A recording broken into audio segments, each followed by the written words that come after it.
Hi all review of movie గుర్రం పాపిరెడ్డి. మన ఛానల్లో పెట్టే రివ్యూస్కి డీసెంట్ వ్యూస్ వస్తున్నా ఎవరూ సబ్స్క్రైబ్ మాత్రం చేసుకోవడం లేదు. మన రివ్యూలు మీకు జెన్యున్ అండ్ నచ్చాయి అనుకుంటే సబ్స్క్రైబ్ చేసుకోండి. మాకు మరిన్ని మూవీ రివ్యూస్ చేయాలని బూస్ట్ ఇచ్చినట్టు ఉంటుంది. ఇక మూవీ విషయానికి వస్తే ప్రజెంట్ జీ5లో స్ట్రీమింగ్ అవుతుంది. రన్ టైం వచ్చేసి అరౌండ్ 2 hours 30 minutes ఉంది. మూవీ ఫస్ట్ హాఫ్ అంతా కామెడీగా ఉంటుంది.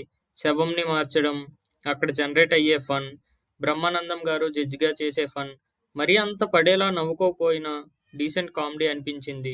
ఇంకా యోగి బాబు, రాజావారు రాణివారు ఫేమ్ కసిరెడ్డి, గొయ్యిగా చేసిన జీవన్, ఇలా అందరూ డీసెంట్ ఫన్ అయితే జనరేట్ చేశారు. స్టోరీ ఒక శవం మార్చడం అనే చిన్న పాయింట్తో స్టార్ట్ చేసిన అండర్లయింగ్గా హీరో అండ్ హీరోయిన్కి బ్యాక్గ్రౌండ్ స్టోరీస్ ఉంటాయి. ఇంకా సెకండ్ హాఫ్కి వస్తే కొద్దిగా ల్యాగ్ అనిపించింది. అక్కడక్కడ డ్రాగ్ చేశారు. కామెడీ కూడా ఏమంత ఉండదు. స్టోరీ అంతా అక్కడక్కడ తిరుగుతున్న ఫీలింగ్ అయితే వచ్చింది. సెకండ్ హాఫ్ అంతా కోర్ట్లోనే ఉంటుంది మూవీ అంతా. నాకైతే కొన్ని సీన్స్ ట్రిమ్ చేసి ఇంకా ఎంగేజింగ్గా ప్రెజెంట్ చేస్తే బాగుండేది అనిపించింది. లాస్ట్లో ట్విస్ట్ లాంటిది ప్లాన్ చేశారు, బట్ నాకైతే ఏమంత సర్ప్రైజింగ్గా అనిపించలేదు.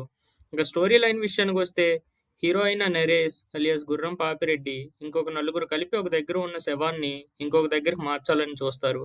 అసలు ఎందుకు మార్చాలనుకుంటారు అనేదే ప్లాట్ లైన్. సో నాకైతే ఫస్ట్ హాఫ్ నచ్చింది. సెకండ్ హాఫ్ అంత కామెడీ లేకపోయినా డ్రాగింగ్గా అనిపించింది. ఓవరాల్గా చెప్పాలంటే ఒకసారి టైంపాస్కి చూడొచ్చు. డీసెంట్ వాచ్ అనే చెప్పొచ్చు.